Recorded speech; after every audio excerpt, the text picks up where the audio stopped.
नमस्कार मित्रांनो, ज्ञानदेवांची विरहिणी. नमस्कार मित्रांनो, श्री स्वामी समर्थ. भावनांचा अर्थकल्लोळ जिच्या मनी मानसी उसळला आहे, त्या परमतात्विक परमसख्याच्या वाटेकडे डोळे लावून बसलेली आहे. जिचे सारे लक्ष, सारे चित्त, साऱ्या संवेदना त्या मनमोहनाच्या काळ्या सावळ्या श्यामसुंदराच्या कानडा राजाच्या ठायी एकवटलेला आहे, ती ज्ञानेश्वरांची विरहिणी. प्रत्येकाला आपलंसं केल्याशिवाय राहत नाही. ज्ञान आणि कर्मापेक्षाही भक्तियोगाच्या मार्गावर ज्ञानेश्वर चालतात आणि आर्तमनाची साथ सावळ्या विठुरायाला घालतात, ज्यामध्ये विरहाची भावना ओतप्रोत भरलेली असते.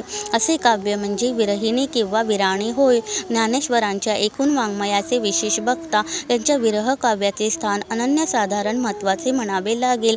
त्यांची शब्दकळा आणि प्रतिभा लावण्य या साऱ्या विरह काव्यात काही औरच फुललेले दिसते. त्यामुळे 900 वर्षे उलटली तरी साऱ्या विराण्या आणि आजही तेवढ्याच लोकप्रिय आहेत आणि सर्वसामान्यांच्या मनावर गारूळ घालत्या झाल्या आहेत.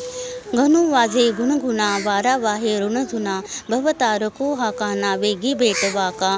या शब्दात ज्ञानेश्वर या विरहिणीतील आपली व्याकुळता व्यक्त करतात. घनाची गंभीरता जाणवू लागेल, वाराही नादमय होईल. अशा वेळी कान्हाची अनुपस्थिती अधिकच जाणवेल. मग कोणी कितीही उपचार केले तरी त्याचा उपयोग होणार नाही.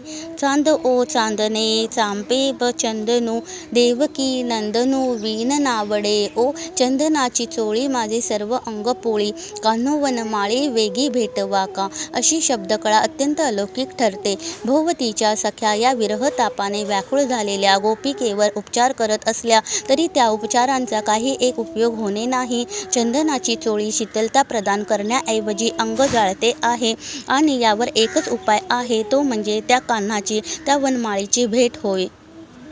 पैल तोगे काऊ कोकत आहे, शकून गे माये सांगत आहे. या ओळीत माऊलींना कोणीतरी पाहुणा येणार असल्याचं शकून सांगायचा आहे. तो पाहुणा दुसरा तिसरा कोणी नसून प्रत्यक्ष त्यांचा विठुरायाच आहे. या पाहुण्याच्या आगमनाची आनंद वार्ता देणाऱ्या काऊचे लाड करवण्याची अनिर्वायता ज्ञानोबांना जाणवते. त्याचे पाय सोन्याने मढवायला हवे, त्याला दहीभाताची उंडी आणि दुधाची वाटी द्यायला हवी असे त्यांना वाटते. मग विरह संपण्याची वेळ जवळ आली आणि मनसख्याचे आगमन आता होऊ घातले आहे, तेव्हा शांत बसून चालणार नाही, तर लगबगीने सारी तयारी करावी लागेल. असे म्हणता म्हणता अवचिता परिमळू झुळकला अळूमाळू, मी म्हणे गोपाळू आला गे मये, असे माऊली मोठ्या आनंदाने सांगतात. कारण भोवती पसरलेला सुगंध त्याच्या आगमनाचेच प्रतीक आहे. कासे पितांबर ल्यालेला वनमाळी, सावळा सुंदर मदनाचा पुतळा येतोय, दिसतोय, चित्त चोरतोय आणि क्षणभरात निघूनही जातोय. नजरेच्या डोहात साठवून घेण्यापूर्वीच तो दूर जावा, हे काही त्या विरहिणीला सहन होण्यासारखे नाही. खरे तर ही जीवाशिवाची भेट अशी होता होता कशी अर्धवट राहिली.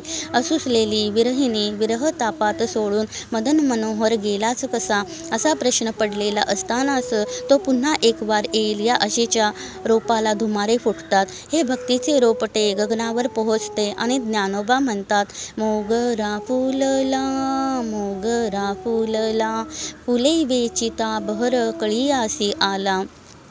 ही विरहिणी भक्तीमध्ये मस्त झाली आहे. दर्पणी पाहता रूप न दिसे ओ आपुले, अशी तिची अवस्था आहे. सहज गुणाचे निर्गुण ओ केले, माझे म्या पाहिले मन वळवुनी मावळुनी गे माये, असे जेव्हा ती म्हणते तेव्हा त्या परमतत्वाच्या निर्गुण रूपात तिने स्वतःला समर्पित केलेले असते. ज्ञानेश्वरांच्या साऱ्याच विराण्यांची ही अद्भुतता जगताला व्यापून राहते आणि अनुभूतीचा सागर पाझरत राहतो.